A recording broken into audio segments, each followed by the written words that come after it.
Hello everyone, welcome back to our YouTube channel Rozgar revision. मैं विशु कुमार हाजिर हूँ आप सभी के सामने एसएससी पीवाईक्यू पार्ट 5 जो कि जीके का सीरीज चल रहा है हम लोग का हिंदी मीडियम में रिवीजन। सो उसका नेक्स्ट लेक्चर है उसका हम लोग रिवीजन देखने वाले हैं जो कि है लेक्चर नंबर 25। तो चलिए इसको हम लोग स्टार्ट करते हैं। बाकी इसके पहले जो लोग 1 से लेकर के 24 लेक्चर तक का रिवीजन करना चाहते हैं तो इसका प्लेलिस्ट बना हुआ है, आप जाकर के उन सब वीडियोज़ का भी रिवीजन कर सकते हैं। चलिए बाकी आज के इस लेक्चर को बिना किसी देरी के स्टार्ट करते हैं एंड फर्स्ट क्वेश्चन देखते हैं हम लोग का। तो फर्स्ट क्वेश्चन आप सभी के सामने है, कौन सा कारक जो है मिट्टी के निर्माण को प्रभावित नहीं करता है। तो मिट्टी की अगर बात करेंगे फ्रेंड्स तो हम लोग का जलवायु करता है। यहाँ पर क्वेश्चन थोड़ा जो आंसर है इसमें गलत मार्क किया हुआ है, ठीक है। तो जलवायु हम लोग का यहाँ पर नहीं होगा, ठीक है।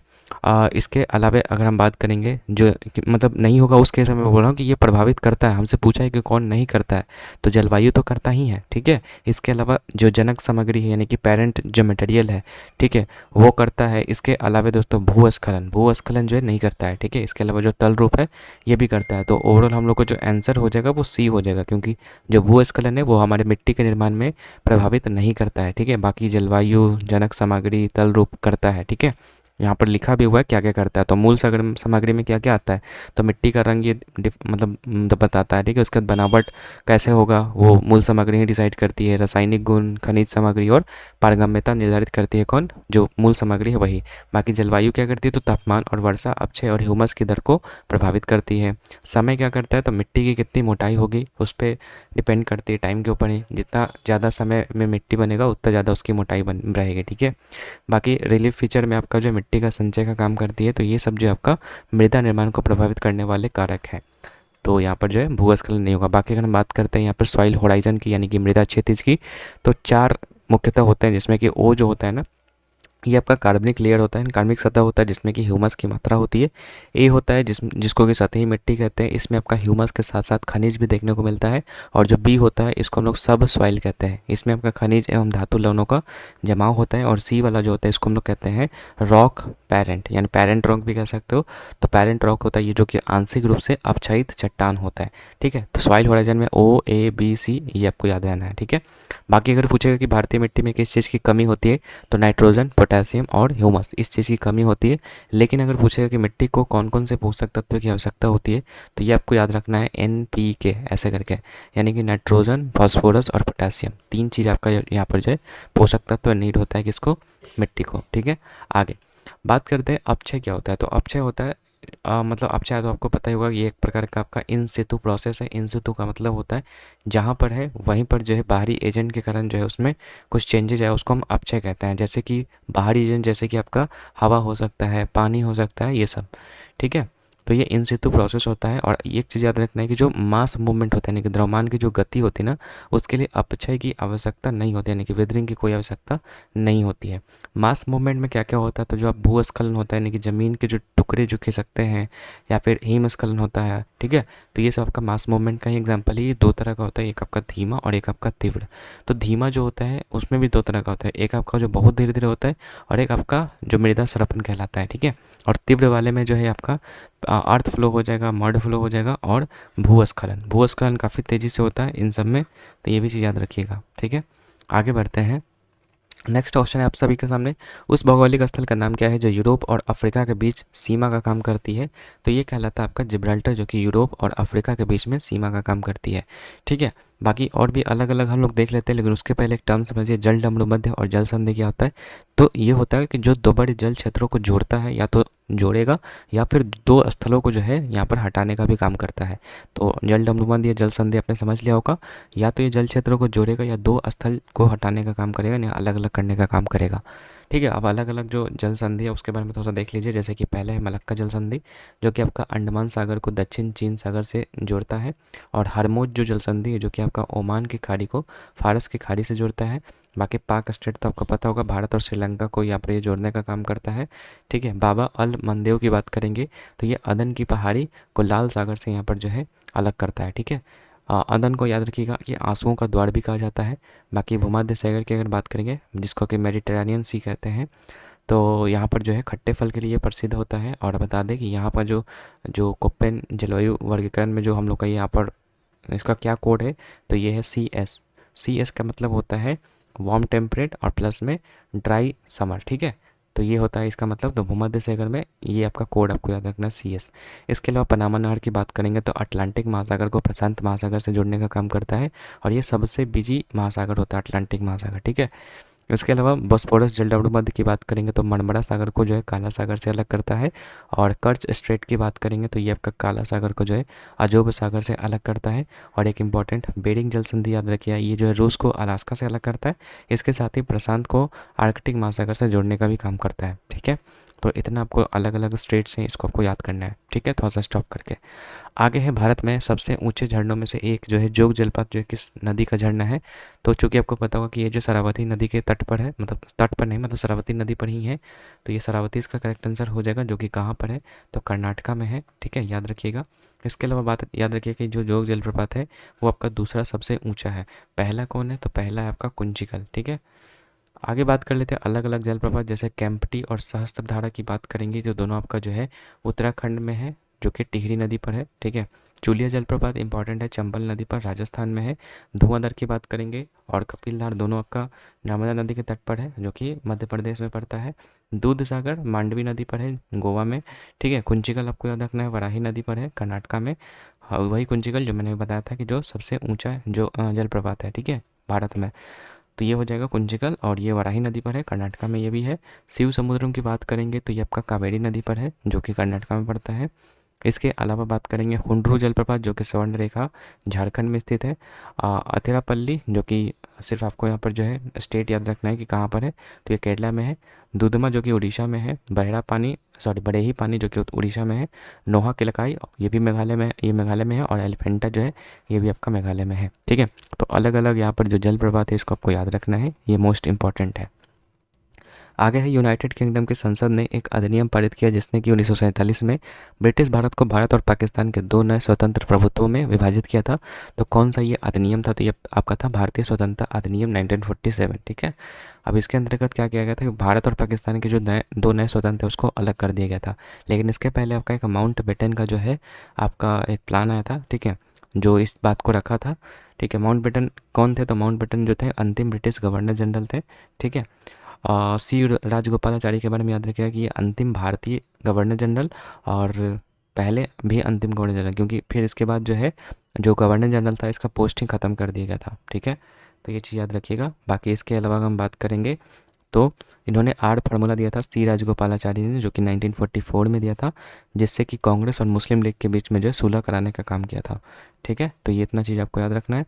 इसके अलावा 1947 का जो एक्ट आया था उसमें ये बात बोला गया था कि उसमें एक प्रधानमंत्री क्लेमेंट एटली जो थे उन्होंने ये बोला था, 20 फरवरी 1947 को ये बात बोला गया था कि ब्रिटिश शासन जो है 30 जून 1948 को समाप्त हो जाएगा, और इसके बाद जो है सत्ता जिम्मेदार भारतीय के हाथों में हस्तांतरित की जाएगी। तो ये आपका चीज़ कहा गया था इसमें, ठीक है। कौन कहा था, क्लेमेंट एटली ने कहा था, जो कि उस समय के ब्रिटिश प्रधानमंत्री थे, याद रखिएगा। बाकी एक रॉलेक्ट सत्याग्रह 1919 में हुआ था, जो कि रॉलेक्ट एक्ट आया था उसके विरोध में हुआ था।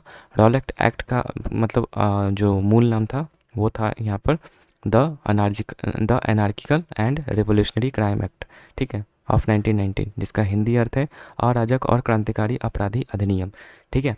बात याद रखिएगा रॉलेट एक्ट के बारे में कि इसको जो सिडनी रॉलेट की अध्यक्षता में बनाया गया था, इसलिए इसका नाम रॉलेट एक्ट भी पड़ा था, ठीक है। गांधी जी ने इसे काला कानून बोला था, क्योंकि इसमें किसी भी भारतीय पर अदालत में बिना मुकदमा चलाए उसे जो है जेल में बंद किया जा सकता। तो जो अभी करंट में हम लोग का हिबियस कॉर्पस जो चलता है, जो कि ये बोलता है कि मतलब किसी मतलब आप तब तक जो उसको बंदी बना के नहीं रख सकते जब तक कि उसका मतलब अपराध साबित नहीं हो जाता, तब तक आप उसको मतलब बंदी बना के नहीं रख सकते। तो उसका यहाँ पर जो है मतलब एक प्रकार से कह सकते हैं कि उल्लंघन हो रहा था, ठीक है। तो ये चीज़ होता था उसमें, अपराधी को उसके खिलाफ मुकदमा दर्ज करने वाले नाम जो है जानने का भी अधिकार को ख़त्म कर दिया गया था। तो ये आपका इस प्रकार से काला कानून था, ठीक है, जो कि इसी के विरोध में 6 अप्रैल को जो है आपका सत्याग्रह को लागू कर दिया जाता है, और 9 अप्रैल को जो है 2 व्यक्तियों यानी कि जो डॉक्टर सत्यपाल है और सैफुद्दीन किचलू है, इन लोगों को अरेस्ट कर लिया जाता है। और इसी के फलस्वरूप आपका 13 अप्रैल को जो बैसाखी का दिन था अमृतसर में, उस दिन आपका जलियांवाला बाग हत्याकांड हुआ था, क्योंकि उस दिन जो है काफ़ी सारे लोग जो है वहाँ पर भीड़ जो इकट्ठा हुआ था। 2 कारणों से भीड़ इकट्ठा हुआ था यहाँ पे, ठीक है। पहला तो कि बैसाखी का त्यौहार था उस अवसर पे, और दूसरा चीज़ कि जो सत्यपाल और सैफुद्दीन किचली का जो अरेस्ट हुआ था, ठीक है, उसके विरोध में जो है यहाँ पर लोग इकट्ठा हुए थे, ठीक है। और उसी दिन जो है मतलब जो जनरल डायर था वहाँ का, जो मतलब उस फील्ड को, जो फील्ड था उसमें उसमें मात्र एक ही आपका गेट था, उसको बंद करके जो है उस पर गोलियाँ चला दी, जिससे कई लोग मारे गए, ठीक है। फिर उसके बाद उधम सिंह ने इस चीज़ का बदला लेने के लिए जो है 1920 ईस्वी को जो है माइकल ओडायर, देखिए ये जनरल ओडायर अलग था और माइकल ओडायर अलग था।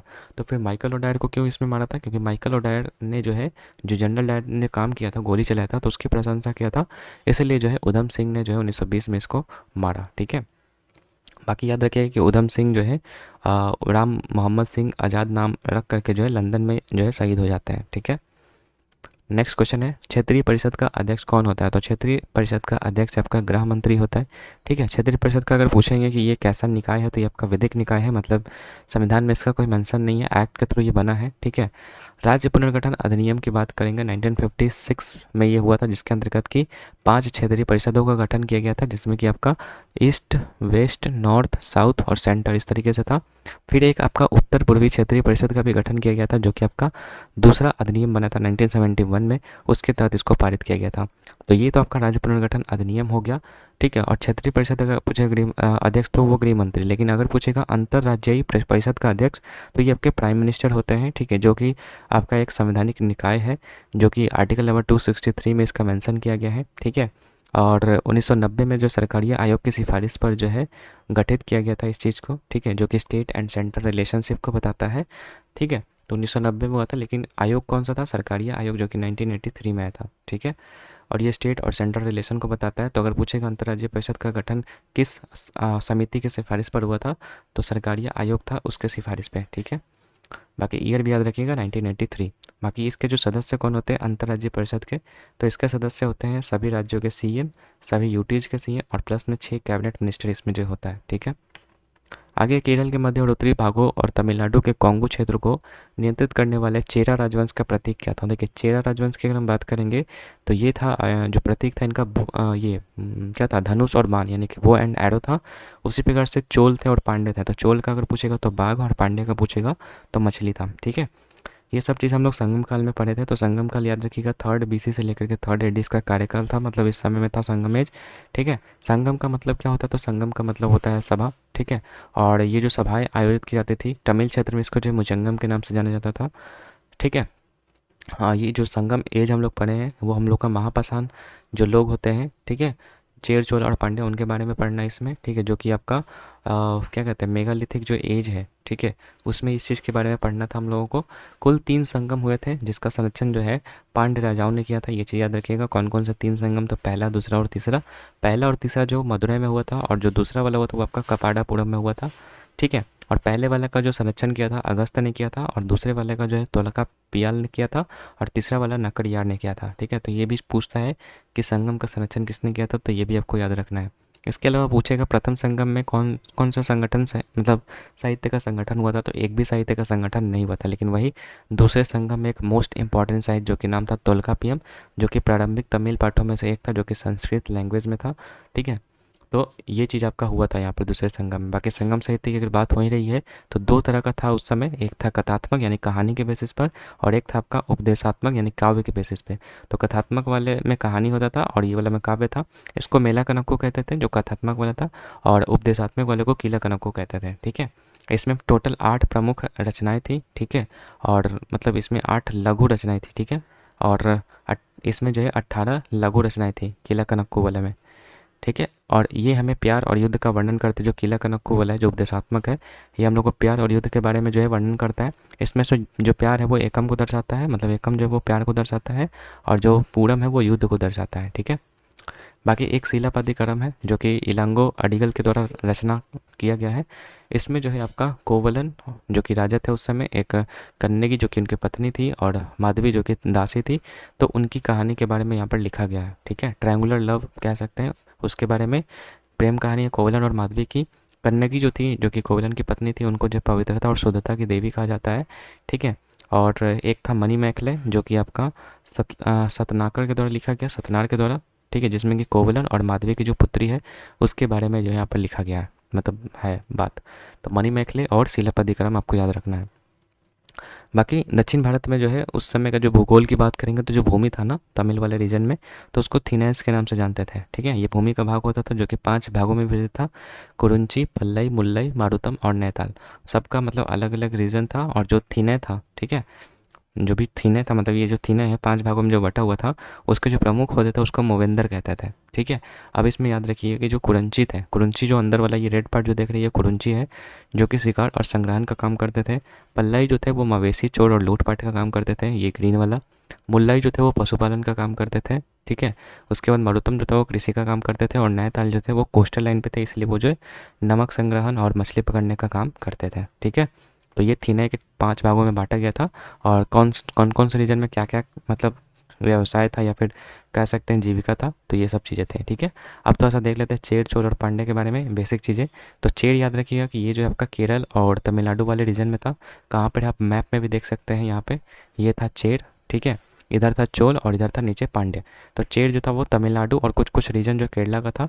राजधानी इसकी जो थी वो वज्जी या फिर वंजी कहते हैं वो थी। बंदरगाह जो आपका मुजरिस और तौंडी थी। ठीक है, चोलों के बारे में याद रखिएगा कि ये जो है चोल मंडलम इसका अन्य नाम था। ठीक है, कोरोमंडल तट पर ये शासन कर रहे थे कावेरी डेल्टा वाले हिस्से में। पांड्यों के उत्तर पूर्व में शासन कर रहे थे, मतलब ये पांड्य नीचे हैं तो ये ऊपर वाले भाग में कर रहे थे। पेन्नाड और वेल्लार नदियों के बीच में है। राजधानी इनकी जो थी वो उड़ायूर और पूहर थी। ठीक है, या फिर कावेरीपट्टनम इसी का नाम है, पूहर का ही, जो कि इनका पोर्ट सिटी भी था। ठीक है, याद रखिएगा। तो तीनों का राजधानी, प्रतीक और पोर्ट सिटी ये काफ़ी इंपॉर्टेंट है, इसको आप याद कर लीजिएगा। बाकी रोम के साथ जो है इनका जो है व्यापार भी चलता था। ठीक है, याद रखिएगा। तमिलनाडु में शासन था पांड्यों का। ठीक है, राजधानी इनकी मदुरै थी वैगई नदी के तट पर, और बंदरगाह इनका जो है कोरकई था। ठीक है, और इनका प्रतीक क्या बताया था मैंने, प्रतीक था इनका मछली, सॉरी बाघ तो उनका था ना, चोलों का था। बाघ था चोलों का, पांडे का था मछली, और चेर का था बो एंड एरो। ठीक है, यानी धनुष और बाण। आगे बढ़ते हैं 7th नंबर क्वेश्चन पर। मुगल सम्राटों में से किसने जो है शास्त्रीय हिंदू पौराणिक ग्रंथों रामायण और महाभारत का फारसी में अनुवाद करवाया था, तो ये अकबर ने करवाया था।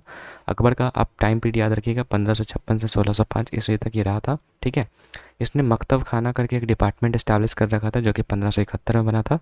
ठीक है, जो कि एक अनुवाद विभाग था जिसमें कि अनुवाद का काम होता था। एक था इबादत खाना जो कि धार्मिक चर्चाएं जहाँ पर हुआ करती थी। तो महाभारत की अगर हम बात करेंगे तो महाभारत का जो पर्शियन लैंग्वेज में ट्रांसलेट जो हुआ था उसको रजमनामा के नाम से जाना गया। जो कौन किया था, तो अब्दुल कादिर बदायूनी और फैजी ने किया था, 2 व्यक्तियों ने मिलकर किया था। रामायण का अगर पूछेगा तो अब्दुल कादिर बदायूनी ने किया था, और राजतरंगिणी के लेखक आपको पता होगा ये कलहन थे। ठीक है, तो ये सब आपका ट्रांसलेट किया गया था। बाकी अगर बात करेंगे अकबर के शासनकाल में जो शासन व्यवस्था थी उस समय कैसी थी, तो पहला तो कि उस समय मनसबदारी की शुरुआत किया गया था इसी के द्वारा, अकबर के द्वारा ही। ठीक है, मनसब का मतलब होता है रैंक।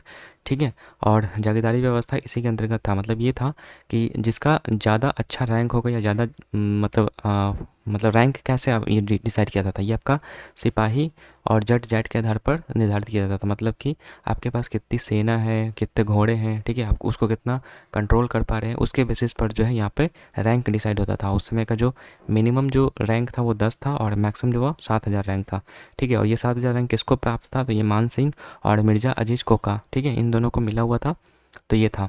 बाकी बात करेंगे इस समय के जो वेतन का भुगतान किया जाता था सिपाहियों को, वो या तो कैश में किया जाता था या तो आपका जागीर के रूप में। जागीर क्या होता था, तो भूमि के लिए जो है राजस्व अधिकारी अपॉइंट कर दिया जाता था। मतलब मान लीजिए कि आपने कोई अच्छा काम किया राजा के लिए, तो वो जो है आपको भूमि दे देते थे कि जाओ आप यहाँ से जो है लैंड रेवेन्यू कलेक्ट करो और उसमें से कुछ पैसे हमें दे दो, और उसमें से जो आपका मतलब वेतन बनता है आप उसको रख लो। ठीक है, तो ये चीज़ आपका जो है अकबर के शासनकाल में ही शुरू हुआ था।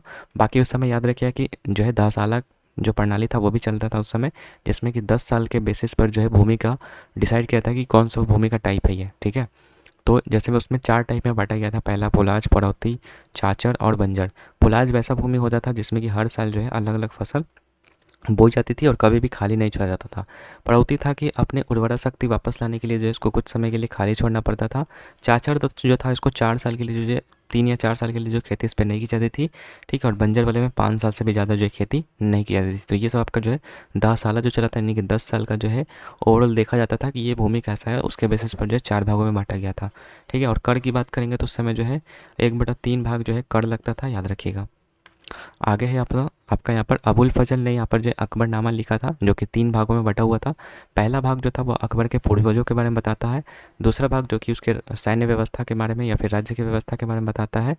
सॉरी सैन्य वाला इसमें था, सॉरी ये अकबर के राज्य के बारे में बताता है दूसरा वाला, और तीसरा वाला जो था वो आपका प्रशासन के बारे में बताता है, जो कि आईने अकबरी कहलाता है। ठीक है, तो 3 भागों में बाँटा गया था, ये भी याद रखिएगा। आगे है कौन सा असहयोग आंदोलन को धीमा करने का कारण नहीं है। ठीक है, तो धीमा करने के कारण अगर पूछेगा तो पहला बोला एक वैकल्पिक भारतीय संस्था के अभाव के कारण जो है ब्रिटिश संस्थाओं के बहिष्कार ने समस्या खड़ी कर दी। ठीक है, डायरेक्ट आप याद रखिएगा, ऑप्शन नंबर बी लिखा हुआ है, आंदोलन के नेताओं ने अपना ध्यान घरेलू कामों की ओर लगा दिया, जिससे एक शून्य पैदा होगा। ये बात बिल्कुल भी नहीं था। ठीक है, यहाँ पर पूछा धीमा करने का कारण नहीं है। ठीक है, तो यही कारण नहीं था, बाकी ये था कि मतलब जो बोला गया था कि स्वदेशी वस्तु का इस्तेमाल करना है, लेकिन स्वदेशी वस्तु भारत में रहेगा तब तो इसका इस्तेमाल करेंगे, तो वो सब चीज़ों का अभाव था। ठीक है, जो कि धीमा करने का कारण था। तो सी, डी और ए ये सब तीनों आपका कारण था, लेकिन बी वाला नहीं है। ठीक है, आगे है खिलाफत आंदोलन की अगर हम बात करेंगे तो ये खिलाफत आंदोलन क्यों स्टार्ट हुआ था, ये थोड़ा सा याद रखिएगा। ठीक है, कारण ये था आपका कि जो प्रथम विश्व युद्ध जब हुआ था तो उसको जीतने के बाद जो तुर्की में जो खलीफा बैठा हुआ था उसको हटा दिया गया था, जिससे कि जो मुस्लिम जो कम्युनिटी था उसमें जो है मतलब थोड़ा सा आक्रोश उत्पन्न हो गया था। ठीक है, तो उसके मतलब विरोध में जो है एक खिलाफत कमेटी का गठन किया गया था, खिलाफत कमेटी का, जिसमें कि मौलाना अली और शौकत अली थे। ठीक है, जिसको अली ब्रदर्स के नाम से जाना जाता है। तो ये दो व्यक्ति थे। ठीक है, इसको जो है आगे चल कर के भारत में गांधी जी ने इसको मर्ज कर दिया था आपका असहयोग आंदोलन से, क्योंकि उन्होंने सोचा कि अगर हम लोग मुस्लिम और हिंदू को एक कर देंगे तो एकता के बेसिस पर जो है हम लोग का जो स्वराज का जो मतलब है मतलब टारगेट है उसको हम जल्द पूरा कर लेंगे। ठीक है, तो ये काम आपका किया था। बाकी इसलिए जो है आपका अखिल भारतीय जो खिलाफत सम्मेलन भी होता आपका 1919 में दिल्ली में। ठीक है, जिसकी अध्यक्षता गांधी जी ने की थी। ठीक है, कांग्रेस एंड बाल गंगाधर तिलक द्वारा इसका विरोध किया गया था। ठीक है, और याद रखिएगा कि अबुल कलाम आज़ाद भी जो है ये खिलाफत जो कमेटी बनाया गया था इसमें शामिल थे, और साथ ही मौलाना हजरत मोहानी भी इसमें जो है शामिल थे, और उन्होंने इसी में नारा दिया था इनकलाब जिंदाबाद का, जो कि बाद में आपका भगत सिंह द्वारा लोकप्रिय हुआ था। बाकी 1920 में जो है कलकत्ता में खिलाफत आंदोलन को अपना लिया गया, और फिर जो नागपुर अधिवेशन हुआ था 1920 में तो उसको भी एक्सेप्ट कर लिया गया था वहाँ पर भी, और 15 सदस्य का जो है एक कमेटी बनाया गया था। ठीक है, जो कि जिसका लक्ष्य था कि मतलब कानूनी तरीके से जो है हम लोग सारा चीज़ को काम करेंगे। ठीक है, ये चीज़ था। बाकी कांग्रेस ने खुद को अतिरिक्त संवैधानिक जन संघर्ष घोषित किया, और इसमें कौन कौन से व्यक्तियों ने इस्तीफा दे दिया था, तो ये थे M A Jinnah, Annie Besant और बी सी पाल। ये लोग जो है मतलब यहाँ पर जो इस्तीफा दे दिए थे। इसके अलावा असहयोग आंदोलन याद रखिएगा कि हिंदू और मुस्लिम एकता करके यहाँ पर जो किया गया था। तिलक स्वराज फंड 1921 में इसका जो गठन किया गया था तिलक की स्मृति में, बाल गंगाधर तिलक की स्मृति में, ये चीज़ भी याद रखिएगा। इसके अलावा असहयोग आंदोलन जो चल रहा था तो उसी बीच जो है आपका 5 फरवरी 1922 को जो है चौरी चौरा हत्याकांड हो जाता है, जिसमें कि जो है आपका स्थानीय विरोध होता है, जिसमें कि जो एक चौरी चौरा जो गांव था गोरखपुर में। ठीक है, तो वहाँ पर जो पुलिस स्टेशन में आग लगा दिया गया था, जिसमें कि जो 22 पुलिसकर्मी जो थे वो जिंदा जल गए थे। तो जिसके कारण से गांधी जी को जो है असहयोग आंदोलन को जो है वापस ले लिया गया था, क्योंकि गांधी जी चाहते थे कि कोई भी चीज़ हो अहिंसक तरीके से हो। तो यहाँ पर हिंसा देखने को मिला, इसलिए यहाँ पर जो है गांधी जी ने इस विरोध को वापस ले लिया था, और 1922 में जो है ये फिर जेल में चले गए। बारदोली में कांग्रेस अधिवेशन में असहयोग आंदोलन को आधिकारिक रूप से जो है स्थगित कर दिया, मतलब ख़त्म कर दिया, और इसके बाद फिर राजनीतिक शून्यता पैदा हो गई, क्योंकि गांधी जी फिर जेल में चले गए थे और कोई ऐसा कोई मतलब लीडर था नहीं जो उस समय उसको देखे। ठीक है, तो इसलिए वहाँ पर राजनीतिक शून्यता पैदा हो गई थी। तो ये थोड़ा सा स्टोरी है, याद रखिएगा। आगे बात याद करते हैं 1930 में जो है शुरू हुई किस महत्वपूर्ण घटना में भारतीयों को स्वतंत्रता के लिए जो अहिंसक आंदोलन में शामिल होने के लिए जो है प्रेरित करने और संगठित करने की महत्वपूर्ण भूमिका निभाई। तो देखिए ये एकता की अगर बात करेंगे ना तो ये आपका नमक सत्याग्रह स्टार्ट किया गया था आपका, जो कि 1930 में स्टार्ट किया गया था। ठीक है, बाकी याद रखिएगा स्वदेशी आंदोलन 1905 में चला था। ठीक है, जो कि बंगाल विभाजन के विरोध में चला था। इसके अलावा भारत छोड़ो आंदोलन जो कि अगस्त 1942 में चला था। 1929 में आपका जो है लाहौर अधिवेशन हुआ था, जो कि आपका जिसमें कि आपका पूर्ण स्वराज की मांग की गई थी। ठीक है, पहले हम लोग का लक्ष्य था कि मतलब जो है स्वराज्य चाहिए। ठीक है, लेकिन 1929 में जो लाहौर अधिवेशन हुआ उसके बाद जो हम लोग पूर्ण स्वराज की मांग करने लगे। बाकी यहाँ पर याद रखिएगा कि इरविन का घोषणा पत्र और दिल्ली का घोषणा पत्र क्या था, तो जो लंदन में गोलमेज सम्मेलन हुआ था जो कि इरविन के द्वारा किया गया था। ठीक है, तो कांग्रेस ने दिल्ली घोषणा पत्र जारी किया था इसमें, और डोमिनियन स्टेटस कब लागू होगा ये पूछा गया था कि डोमिनियन स्टेटस आप कब दे रहे हैं हमें, ये चीज़ पूछा गया था। बाकी सबसे पहले भारत के लिए जो डोमिनियन स्टेटस की मांग की गई थी कौन किया था, तो तेज बहादुर सप्रू और एम ए जयकर ने किया था। लेकिन वास्तव में कांग्रेस ने जो दिल्ली घोषणा पत्र जारी करके ये चीज़ किया था, तो ये चीज़ याद रखिएगा। बाकी लाहौर अधिवेशन को थोड़ा अच्छे से समझते हैं। 1929 में ये हुआ था, जिसकी अध्यक्षता जवाहरलाल नेहरू ने किया था। प्रथम गोलमेज सम्मेलन को बहिष्कार किया गया था इसमें, मतलब कोई भी प्रथम गोलमेज सम्मेलन में मतलब शामिल नहीं हुए थे। पूर्ण स्वराज का लक्ष्य निर्धारित किया गया था इसमें, ठीक है। 26 जनवरी 1930 को पहला स्वतंत्रता दिवस में मनाएंगे, और ये भी मतलब डिसाइड किया गया था। 30 दिसंबर 1930 को रावी नदी के तट पर झंडा फहराया गया और इनकलाब जिंदाबाद का नारा लिख दिया गया, जो कि हसरत मोहानी के द्वारा दिया गया था, लेकिन बाद में ये जो है मतलब भगत सिंह के द्वारा जो है पॉपुलर हुआ था, ठीक है। इसके अलावा गांधी जी ने सबने अवज्ञा आंदोलन भी इसके फलस्वरूप शुरू किया था। एक था दांडी मार्च, जो कि आपका 12 मार्च, मतलब ये सविनय अवज्ञा आंदोलन का ही यहाँ पर जो है एक हिस्सा था दांडी मार्च, ठीक है। 12 मार्च से लेकर के 6 अप्रैल 1930 के बीच में चला था, जिसमें कि 240 मील की पैदल यात्रा जो है साबरमती से लेकर के दांडी तक चला गया था, जो कि दांडी का एक नवसारी या नवसारी जिला था, ठीक है। तो वहाँ तक चला गया था। इसमें 78 लोग शामिल थे, ठीक है। मुख्य लक्ष्य था नमक कानून को तोड़ना है, क्योंकि नमक पर जो है अंग्रेज़ों ने टैक्स लगा दिया था, तो उसको मतलब विरोध करने के लिए ये चीज़ हुआ था, ठीक है। और जब गांधी जी वहाँ पहुँचे तो गांधी जी ने जो धारसाना पर छापा मारने का निर्णय लिया, ठीक है। 4 मई को जो है वो गिरफ्तार हो गए थे, ठीक है। और उनके साथ कौन कौन था फिर, तो जो सरोजनी नायडू थे, ठीक है, और भी एक थे, ठीक है। वो लोग जो है इनका सहयोग कर रहे थे, ठीक है। फिर नमक सत्याग्रह का प्रसार भी हुआ था अलग अलग रीजन में। तो पहला तो कि कांग्रेस कार्य समिति ने भी इसका मतलब सपोर्ट किया था, ठीक है। रैयतवाड़ी क्षेत्र में था कि राजस्व नहीं देंगे, जमींदारी क्षेत्र में था कि चौकीदारी कर नहीं देंगे, और मध्य प्रांत में था कि वन हानि की जो है वो अवज्ञा करेंगे, ठीक है। तो ये सब चीज़ें था इसमें। और बाकी अलग अलग राज्यों में भी जो है अलग अलग तरीके से जो है नमक सत्याग्रह जो था उसको किया जा रहा था। जैसे कि तमिलनाडु में जो है सी राजगोपालाचारी थे, ठीक है, जो कि तिरुचिरापल्ली से लेकर के वेदरनेम तक थे। और मालाबार की अगर बात करेंगे तो के कल्पन, ठीक है, वाइकोम सत्याग्रह को भी इन्होंने लीड किया था। उड़ीसा में अगर बात करेंगे तो गोपाल बंधु चौधरी। बिहार वाले क्षेत्र में अंबिका कांत सिन्हा ने किया था, जो कि नाखस पॉन्ड से लेकर के नमक कानून के लिए नियुक्त किया गया। पेशावर की बात करेंगे, जिसको कि मतलब पहले नॉर्थ ईस्ट फ्रंटियर कहा गया था, ठीक है। तो पेशावर जो कि भी करंट में कहलाता है, तो खान अब्दुल गफ्फार खान जो है वहाँ पर लीड कर रहे थे, या बादशाहत खान, जिसको कि सीमांत गांधी कहा जाता था। इनकी एक पुस्तक है पख्तून करके, ये भी चीज़ याद रखिएगा। इन्होंने ही लाल कुर्ती का भी आंदोलन किया था और खुदाई खिदमतगार आंदोलन भी चलाया था, ठीक है। तो अलग अलग रीजन में थे। धरसाना में अगर बात करेंगे तो सरोजनी नायडू, और उन्होंने गांधी जी को प्रोत्साहित किया था कि उसमें महिलाओं की भी पार्टिसिपेशन चाहिए। तो ये चीज़ को मतलब किसने किया था प्रोत्साहित, तो सरोजनी नायडू ने किया था गांधी जी को। बाकी मणिपुर व नागालैंड वाले हिस्से में रानी गैडिन लियू ने किया था, ठीक है। तो ये सब थे। बाकी गांधी इरविन समझौता जो कि 14 फरवरी 1931 को होता है, इरविन ने इसमें कहा था कि सविनय अवज्ञा आंदोलन जो है ख़त्म किया जाए और गोलमेज सम्मेलन में जो है वो भाग ले जाए। तो ये समझौता हुआ था, और इसी के फलस्वरूप जो है कांग्रेस फिर जो है दूसरे वाला जो गोलमेज सम्मेलन होता है जिसमें कि गांधी जी जो है भाग लेते हैं, ठीक है। 14 फरवरी 1931 को ये होता है, सेकेंड राउंड टेबल जो है उसमें। इसके अलावा बात करेंगे हम लोग यहाँ पर 1913 में जो है गदर पार्टी जो है गठन हुआ था सैन फ्रांसिस्को में यूएसए में, जिसके मेंबर्स कौन कौन थे, तो लाला हरदयाल थे, सोहन सिंह भाकना थे, बरकतुल्ला थे, और भाई परमानंद थे, और करतार सिंह थे, ठीक है। और इन लोगों ने ही कमाटा गमारू जो कांड 1914 में उसको लीड किया था, ठीक है। ये क्या था, कमाटा गारू एक जापानी जहाज़ था जो सिख व्यापारी ने किराए पर कब्जा में लिया था, ठीक है। और यात्रा इन्होंने किया था जापान, फिर हांगकांग और सिंगापुर से कनाडा तक, ये मतलब यात्रा किया गया था इन लोगों के द्वारा। बाकी पहला विश्व युद्ध आपको पता होगा, ये सब मैंने बता दिया, 1914 में शुरू हुआ था। और आगे बढ़ते हैं। 10th नंबर क्वेश्चन है, कौन सी विशेषता जो है पक्षियों का नहीं है, तो पहला है हृदय 4 कक्षीय होता है, सही है। गर्म रक्त वाले जानवर होते हैं, ये भी सही है। ये फेफड़ों से सांस लेते हैं, ये भी सही है। ये जीवित बच्चे को जन्म देते हैं, जन्म नहीं देते हैं, अंडे देते हैं, ठीक है। तो इसलिए बी वाला गलत है। बाकी इसके अलावा हम बात करेंगे यहाँ पर जो है वर्टिब्रेटर्स के बारे में। तो वर्टिब्रेटर क्या होता है, जिसको कि हिंदी में कशेरुक कहते हैं, ठीक है। तो इसके कई सारे मतलब सब डिवीज़न है। पहला है साइक्लोस्टोमाटा, दूसरा पिस्कस, एम्फीबिया, फिर रेप्टिलिया, एप्स और मैमल्स, ठीक है। तो ये क्या क्या चीज़ें हैं थोड़ा सा देख लेते हैं। सबसे पहले अगर हम बात करेंगे साइटोस्टोमाटा की, तो ये होते हैं जिसकी जबड़ा रहित कशेरुकी होती है इसमें, ठीक है। बाम जैसा इसका शरीर का आकार होता है, ईल जैसा, ठीक है, ईल शेप्ड का। इसके अंदर का डॉग फिश हो जाएगा, जो कि एक प्रकार का मछली है, ठीक है। वेल एंड डॉल्फिन जो कि स्तनधारी हो जाएंगे, क्रे फिश एंड सिल्वर फिश जो कि ऑर्थोपोडा के अंतर्गत आएंगे, जेली फिश जो कि निडेरिया के अंतर्गत है।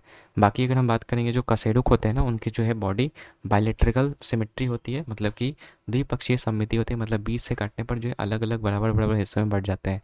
ट्रिप्लोब्लास्टिक होते हैं, ऑलरेडी पढ़ चुके हैं जर्म लेयर वाले में, ठीक है। सीलोम होता है, सीलोम क्या होता है, एक प्रकार का कैविटी होता है, ये भी हम लोग पढ़ चुके हैं। खंडित शरीर देखने को मिलता है, शरीर उत्कोण और अंगों में जटिल विभेदन देखने को मिलता है।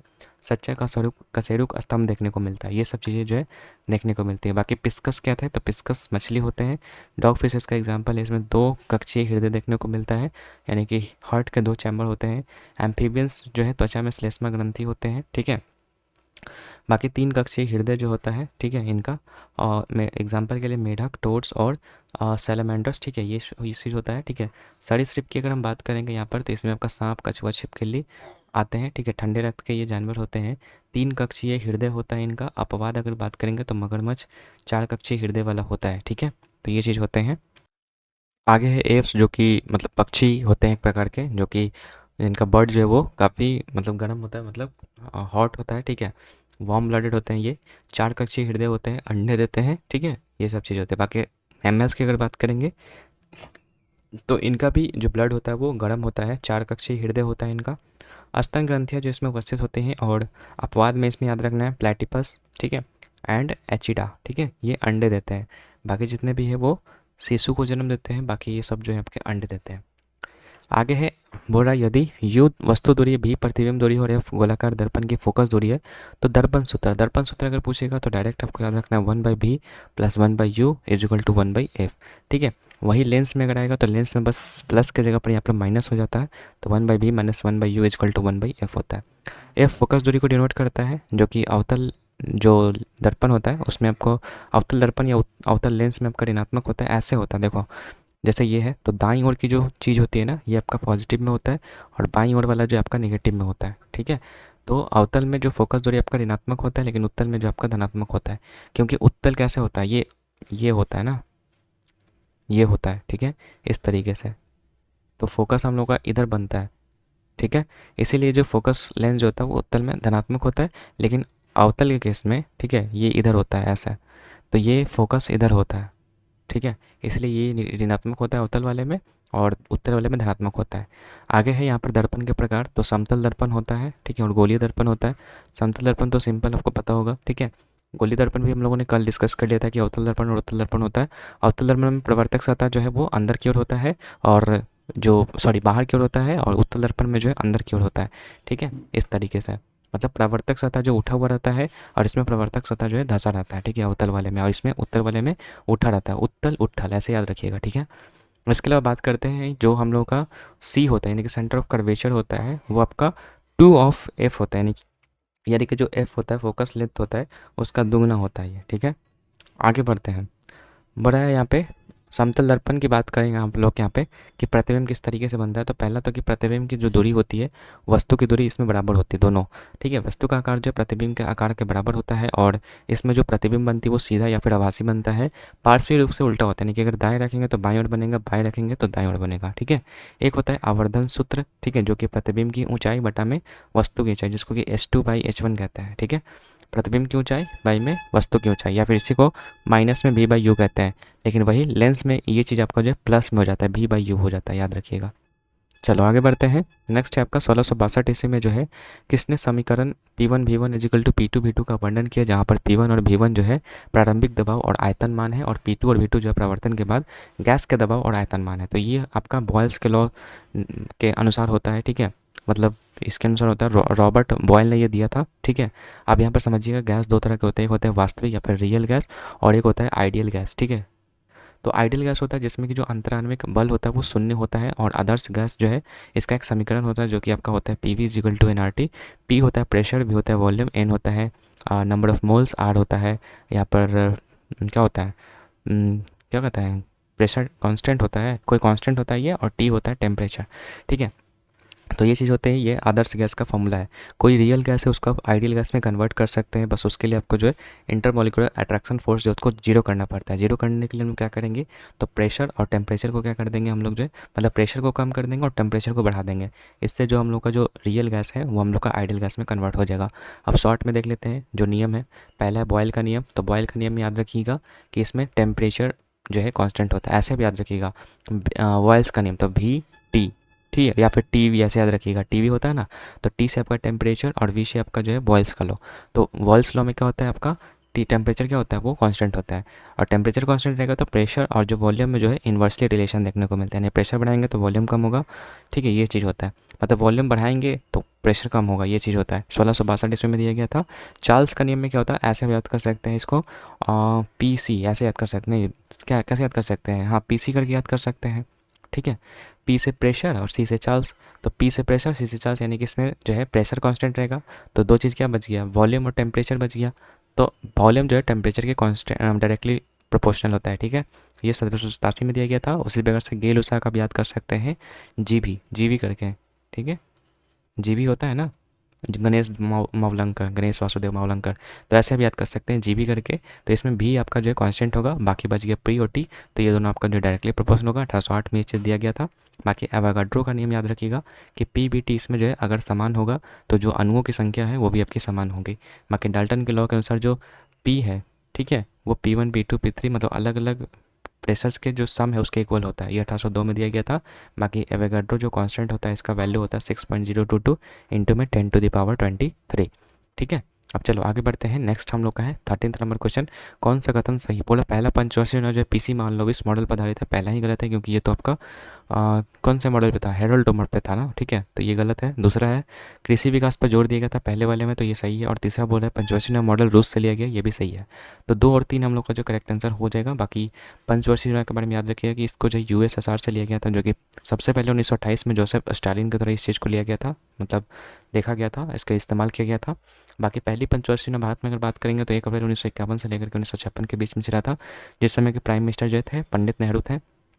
इसमें जो है आपका कृषि पर विशेष ध्यान दिया गया था, इसमें बांध की स्थापना की गई थी और ये हेरोल्ड डोमर पर बेस्ड था। ठीक है, इसके अंतर्गत भाखड़ा नांगल बांध जो कि सतलज नदी पर बनाया गया था, हीराकुंड जो कि महानदी पर, नागार्जुन बांध जो कि कृष्णा नदी पर बनाया गया था। एंड इसी में जो है आपका 5 आईआईटी का भी जो है स्थापना किया गया था। ठीक है, मुख्य फोकस था इसमें प्राथमिक क्षेत्र मतलब वही कृषि वाला क्षेत्र था, जिसमें टारगेट था 2.1% था का, लेकिन हम लोगों ने अचीव किया था 3.6%। तो ये पहली जो आपकी जो पंचवर्षीय योजना थी वो आपका सफल माना गया था। द्वितीय जो पंचवर्षीय योजना थी जो 56 से लेकर के 61 के बीच में चला था, इसमें भी आपका प्राइम मिनिस्टर नेहरू थे।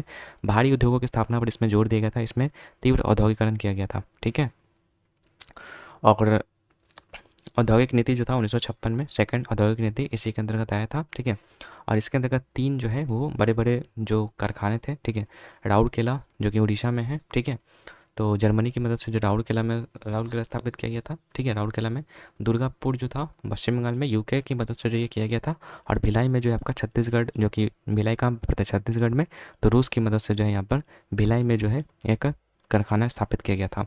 मुख्य फोकस था सार्वजनिक क्षेत्र। ठीक है, बाकी भारत का पहला इस्पात संयंत्र टिस्को था जो कि जमशेदपुर झारखंड में स्थापित किया गया था। स्वतंत्रता के समय देश में लगभग 75% आबादी जो है वो कृषि पर ही निर्भर थी, और जो सेकंड हुआ था वो पीसी मानलोविस मॉडल पर बेस्ड था। इनके जन्म दिवस जो 29 जून माना जाता है, और इसी दिन हम लोग जो सांख्यिकी दिवस में मनाते हैं। और भारतीय सांख्यिकी संस्थान की अगर बात करेंगे तो ये कोलकाता में लोकेटेड है। बाकी इसमें भी लक्ष्य था आपका 4.5% था का, लेकिन प्राप्त इसमें हम लोगों ने किया था 4.3% तक का, तो मध्यम रूप से ये सफल माना गया था हम लोगों का। आगे है, देश अवमूल्यन द्वारा अपने भुगतान संतुलन में सुधार कर सकता है जब निर्यात और आयात की मांग किलोज का योग क्या होता है, तो ये आपका 1 से जब अधिक होगा ना तब ये हो सकता है। बाकी इसमें जो आयात की मांग होता है इसको हम लोग मार्शल लर्नर कंडीशन के नाम से जानते हैं। बाकी ये जो अवमूल्यन आप देख रहे हैं, अवमूल्यन क्या होता है, तो अवमूल्यन जैसे कि मान लीजिए कि अभी जो है $1 का दाम जो है वो मतलब पहले 70 रुपये था, और अभी जो है ये बढ़ गया 185 रुपये हो गया, यानी कि मूल्य का क्या हो गया, ह्रास हो गया, मतलब मूल्य क्या हो गया, जैसे जैसे इंडियन करेंसी तो गिर रहा है ना, इसका मतलब ये होता है। और मूल्य वृद्धि मतलब कि मान लो कि अब पहले जो वो एक डॉलर का दाम 85 रुपये है, और करेंट में 50 रुपये या फिर 85 रुपये जो भी मतलब 50 रुपये हो गया मान लो। ठीक है, तो यानी कि जो हम लोग का रुपया का जो वैल्यू है वो क्या हो गया, बढ़ गया, तो इसको कहते हैं मूल्य वृद्धि, और ऊपर वाले के इसको कहते हैं अवमूल्यन, यानी उसमें मूल्य गिर जाता है उसमें मूल्य बढ़ जाता है। भुगतान संतुलन क्या होता है, तो ये देश के वित्तीय लेन देन का रिकॉर्ड होता है। ठीक है, आयात एंड निर्यात इसमें होता है। ठीक है, इसमें 2 तरह का चीज़ होता है, चालू खाता एक पूंजी खाता। चालू खाते में आपका जो है गुड्स सेवाएं, ठीक है, ट्रांसफर पेमेंट्स प्रेषण, ये सब चीज़ आते हैं, ठीक है। भारत इसमें पहले स्थान पर है और सेकंड पे मैक्सिको है। पूंजीगत घाटा की बात करेंगे तो इसमें उधार लेना, उधार देना, विदेशी मुद्रा भंडार में परिवर्तन, ये सब चीज़ें आती है। इसमें भी दो तरह का होता है, एक प्रत्यक्ष विदेशी निवेश और एक आपका विदेशी संस्थागत निवेश, ठीक है, या फिर विदेशी पोर्टफोलियो निवेश। तो प्रत्यक्ष विदेशी निवेश में क्या होता है, लंबी अवधि का निवेश होता है, जो कि जिसमें एग्जाम्पल आप याद कर लीजिएगा, वॉलमार्ट ने अधिग्रहण कर लिया था फ्लिपकार्ट की बहुमत हिस्सेदारी से, ठीक है। और विदेशी संस्थागत निवेश की बात करेंगे तो इसमें अल्पकालिक निवेश होता है, इसे हॉट मनी भी कहा जाता है, जैसे कि उधार लेना, देना, परिसंपत्ति की बिक्री करना या खरीद करना, या फिर एनआरआई को जमा करना। तो ये होता है। अगर नहीं समझ में आया है बेसिक लेक्चर देखिएगा, आपको समझ में आएगा, ठीक है, क्योंकि ये बीच से अगर उठा के अगर आएगा ना तो समझ में नहीं आएगा। आगे आपका गुंडेचा बंधु जो है किस हिंदुस्तानी संगीत घराने से संबंधित है, तो ये है आपके डागरी घराने से, ठीक है। डागरी घराना याद रखिएगा, यहाँ पर जो है जो गुंडेचा बंधु थे, ठीक है, कौन कौन थे, तो उमाकांत थे और रमाकांत थे। इसके अलावा पटियाला घराना से याद रखिएगा उस्ताद फतेह अली खान और अली बख्श खान थे, ठीक है। और इंदौर घराने की अगर हम बात करेंगे तो आमिर खान यहाँ पर याद रखिएगा। आगे है आपका किसी पारिस्थितिकी तंत्र की उत्पादकता जो है किससे बनी होती है, तो ये है शुद्ध प्राथमिक उत्पादकता और सकल प्राथमिक उत्पादकता से मिलकर बनी होती है। आगे है सूत्र टी स्क्वायर जो है डायरेक्टली प्रोपोर्शनल होता है आर क्यू के। इसका किसके द्वारा प्रदर्शित कौन सा नियम जो है किसी ग्रह की परिक्रमा अवधि और कक्षा की त्रिज्या की तुलना में अन्य ग्रहों से करता है, तो ये आपका कैप्लर्स का थर्ड लॉ। कैप्लर ने आपको बताओगा 3 लॉज दिया था, ठीक है, उसको देखेंगे। लेकिन सबसे पहले याद रखिएगा सूर्य केंद्रीय सिद्धांत अगर पूछेगा तो ये कॉपरनिकस के द्वारा दिया गया था, और इनके अनुसार ये था कि सभी ग्रह जो है सूर्य के चारों ओर परिक्रमा कर रहे हैं। अब थोड़ा सा देख लेते हैं कैप्लर का तीनों नियम। तो पहला नियम था कि कक्षा का नियम था ये, जिसमें कि ये बोला गया था कि प्रत्येक ग्रह जो है सूर्य के चारों ओर दीर्घ वृत्ताकार, जैसे ये दीर्घ वृत्ताकार इसको बोलते हैं, इसके चारों ओर जो है ग्रह है और यहाँ पर सन है, ठीक है, इसके चारों ओर चक्कर लगा रहा है कौन, ग्रह, ठीक है। तो ये पहला नियम था। दूसरा नियम था कि क्षेत्रफल का नियम, जैसे आप यहाँ से याद कर लीजिए कि ये है आपका दीर्घवृत्ताकार पथ और ये है सन। मान लो अर्थ यहाँ से यहाँ तक आया तो इसमें जो एरिया इसने कवर किया, ठीक है, ये वाला, या फिर जो है आप क्या और क्या कर सकते हैं, ये यहाँ से लेकर के यहाँ तक, तो ये वाला जो एरिया है और ये वाला जो एरिया है दोनों क्या होगा, इक्वल होगा। मतलब सेम समय में जो है जितना जो है दूरी जो है ट्रैवल किया अर्थ सन से, ठीक है, उसका जो एरिया है वो बराबर होता है। ये चीज़ यहाँ पर लिखा हुआ है, ठीक है। और तीसरा नियम था कि समय अवधि का नियम, जिसमें कि टाइम स्क्वायर जो होगा वो आर क्यू, यानी कि आर होता है क्या, डिस्टेंस, ठीक है, तो दूरी के जो है क्यूब के बराबर होता है क्या, समय का स्क्वायर। तो ये चीज़ होता है।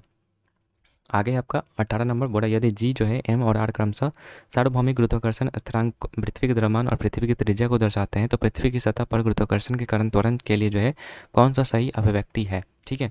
ये जी आपको याद रखना है, ये जो है आपका ग्रेविटी को डिनोट करता है, ठीक है। ग्रेविटी जो है हर जगह पर चेंज होता रहता है, जैसे अर्थ पर जो है 9.8 मीटर पर सेकंड स्क्वायर होता है, लेकिन वही चंद्रमा पर जो इसका मान चेंज हो जाता है। लेकिन ये जो ग्रेविटी कांस्टेंट होता है वो कहीं पर भी चेंज नहीं होता, जिसका वैल्यू होता है 6.67 इंटू में 10⁻⁻11 न्यूटन मीटर स्क्वायर पर के जी स्क्वायर, जिसको कौन दिया था, तो हेनरी कैवेंडिश ने दिया था 1798 ईस्वी में। तो जो जी को डिनोट करता है, मतलब gravity is equal to formula होता है जी, जो कि ग्रेविटेशनल कांस्टेंट है, एम यानी कि मास और आर स्क्वायर यानी कि डिस्टेंस, ठीक है, ये होता है। आगे है राष्ट्रीय खेल दिवस को जो है फिल इन द ब्लैंक्स के जन्म दिवस पर मनाया जाता है, तो किसके जन्म दिवस पर मनाया जाता है, तो ये आपका मेजर ध्यानचंद के जो जन्मदिन है उसके बेसिस पर मनाया जाता है, ठीक है। 29 अगस्त को जो है ये क्या लिखा हुआ यहाँ पे, 29 अगस्त को मनाया जाता है राष्ट्रीय खेल दिवस, याद रखिएगा। आत्मकथा इनका है गोल, ठीक है। मेजर ध्यानचंद खेल रत्न अवार्ड जो है 1990 से 91 में दिया जाता था। पहले इसका नाम जो था राजीव गांधी खेल रत्न अवार्ड था, ठीक है, लेकिन बाद में इसका नाम चेंज कर दिया गया था। पहले जो मेजर ध्यानचंद खेल रत्न अवार्ड था वो विश्वनाथन आनंद को मिला है ग्रैंड मास्टर के लिए, ठीक है। और एक होता है ध्यानचंद अवार्ड जो कि आपका लाइफ टाइम अचीवमेंट दिया जाता है खेल के क्षेत्र में, ठीक है। और महिला वाला अगर पूछेगा, ये तो मेल में थे, ठीक है, विश्वनाथन आनंद, लेकिन अगर पहली फीमेल पूछेगी तो 3 लोगों को मिला था यहाँ पे, साहूजी ब्रजदार को मिला था, अशोक दीवान को मिला था और अपर्णा घोष को मिला था। बाकी कपिल देव की आत्मकथा के बारे में याद रखिएगा, स्ट्रेट फ्रॉम माई हार्ट, ये इनका जो है आत्मकथा है। आगे आपका रिखम पद नृत्य जो है किस राज्य से संबंधित है, रिखम जो है वो अरुणाचल प्रदेश से है। अरुणाचल प्रदेश में अगर हम बात करेंगे कौन कौन सा लोक नृत्य है, तो इसका ट्रिक है अजी वांचो बउआ के पास चलो और मास्क लगा करके लायन एंड पिकॉक डांस देखो।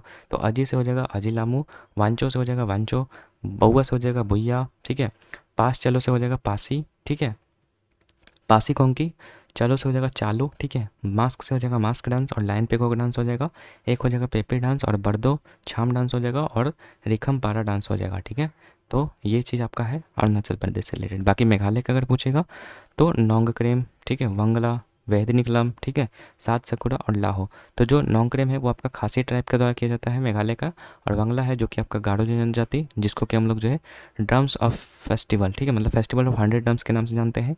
बैंदिकलम जो है वो आपका जैंतिया के जो ट्राइब है वो करती है, और लाहो जो है वो भी आपका जैंतिया ट्राइब ही करती है। तो ये सब जितने भी है वो आपके मेघालय के ट्राइब्स हैं, ठीक है। तो ये था आज का लेक्चर, ठीक है, जो कि आज हम लोग कितना तक पहुंच गए, लगभग 25, मात्र 5 लेक्चर बचा हुआ है जिसको कि हम लोग कंप्लीट कर देंगे आपको आने वाले 5 दिनों में। तो हम लोग का जो कंप्लीट 30 PYQ पार्ट 5 का रिवीजन है वो कंप्लीट हो जाएगा। बाकी आपसे रिक्वेस्ट है कि आप जो है टेलीग्राम चैनल को भी ज्वाइन करके रखिए, ठीक है। तो याद रखिएगा यहाँ पर कि टेलीग्राम जो है मोस्ट इंपॉर्टेंट है ज्वाइन करने के लिए, तो ये चीज़ ध्यान रखिएगा। बाकी चलिए आज के इस वीडियो को यहीं पर रखते हैं, मिलते हैं आपसे नेक्स्ट वीडियो में, तब तक के लिए गुड बाय।